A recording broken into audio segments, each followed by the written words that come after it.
and thank you for joining us on Tech24. I'm Julia Seeger. Coming up in this edition, we'll talk cybersecurity in the wake of the Paris terrorist attacks. Plus, we'll test the Withings Activity Pop smartwatch, which combines time and activity trackers. Following the worst terrorist attacks in decades, the French government has beefed up cyber surveillance to monitor online activities of suspect groups. This comes as a cyber war is being waged. On one side, the hacking group Anonymous has pledged to take down Twitter accounts and websites belonging to Islamists. On the other, cyber jihadists have hijacked hundreds of French websites.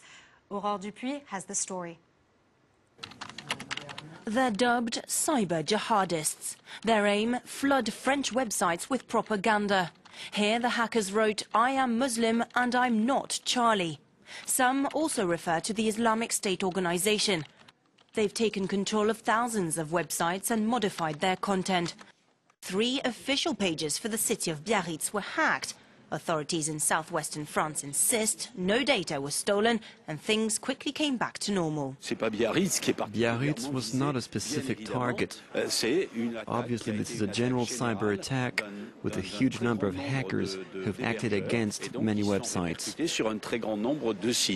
Across France, the sites of city halls, schools, churches, businesses and even war memorials have been hacked. For now, it seems Islamists are picking their targets randomly. They say they're from Tunisia and Mauritania, calling themselves Falaga Team or Mecca. Cybersecurity experts say these groups support the bloody shootouts that took place at Charlie Hebdo magazine in Paris. The cyber jihadist trend keeps growing every month, and we've noticed that the movement has expanded even more after last week's events. Meanwhile, another group is seeking to avenge Charlie. Anonymous says it's already targeted several jihadist websites. Every organization linked to the terrorist attacks can expect to see a massive reaction from Anonymous. We will hunt you down, we will find you, and we won't give up. A cyber war to fight for freedom of expression. For more on this cyber warfare, let's now welcome on set the Chief Executive Director of French cybersecurity company NBS System, Philippe Humeau. Thanks for joining us. Hello, Julia.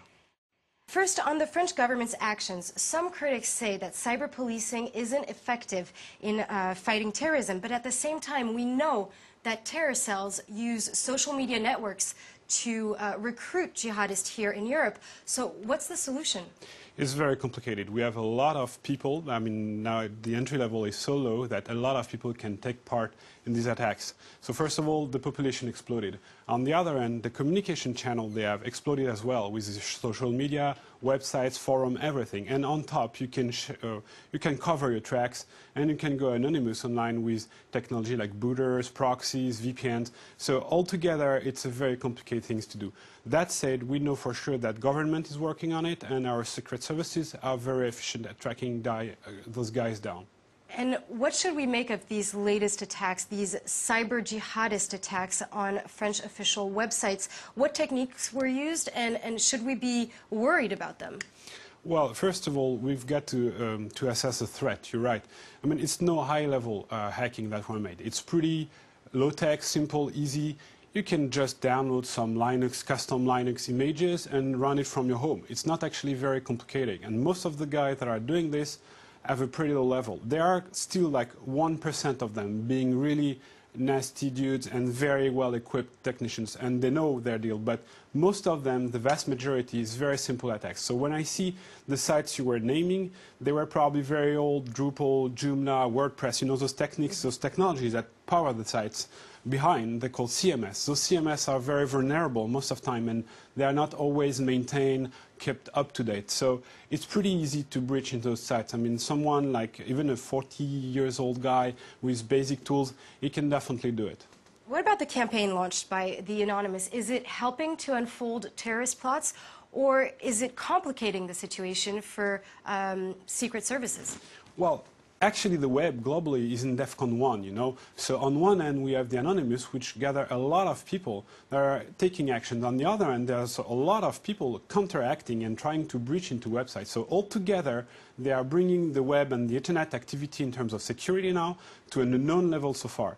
We've never seen such a high and tremendous activity online. So the fact that those two groups gathering a lot of people, and some of them being tech guys, quite tough tech guys, it definitely brings the noise for the police activity a bit up, you know. So the level of noise surrounding the inquiries and the test is complicated to lower. So the guys are still working, but definitely it doesn't make things easier, you know.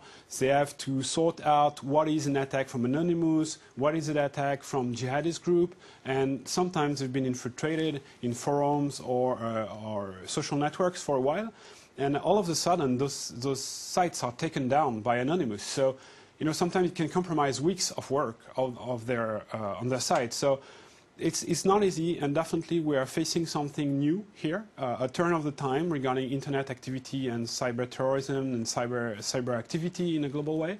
And I think we need to adapt and definitely step into the 21st century, saying, okay, internet is not just one thing we'll take care of when we've got budget or time, something we should take care of now, seriously, with method, with tools, and with budgets.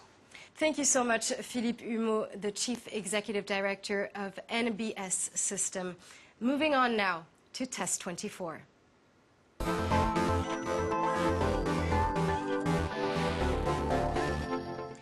One of the main complaints about activity trackers is that they're not very fashionable.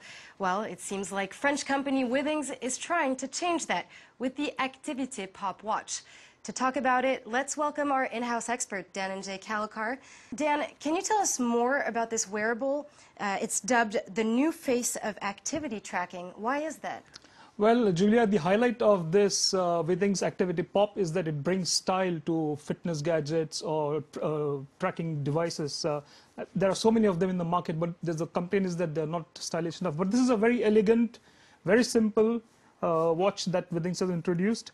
It costs 150 euros, which is substantially less than their Activité, the premium brand of watch. Basically, it is an analog watch. It's more of a watch than a tracking device, but of course, it's a tracking device as well. What you do is you connect your watch via Bluetooth to your smartphone with the Withings app. Here you have different options. You can track your sleep. You can set an alarm. You can also track your steps. So, for example, since morning, I have done 2,800 steps. I have set a target of 10,000 steps per day.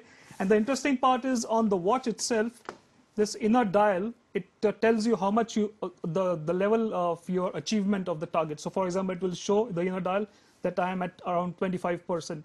So those who don't want to be intruded or bombarded with too much information, I think this is a very, very good product for people who just want simple parameters, and yet they don't want to compromise style as well. Thank you so much for that, Dan.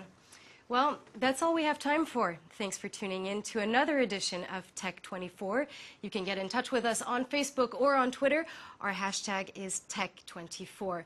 And we leave you today with these images of the Strati 3D printed car that could be in your driveway sooner than you think. U.S. car manufacturer Local Motors is planning to sell it later this year. Thanks for watching. I'll see you soon.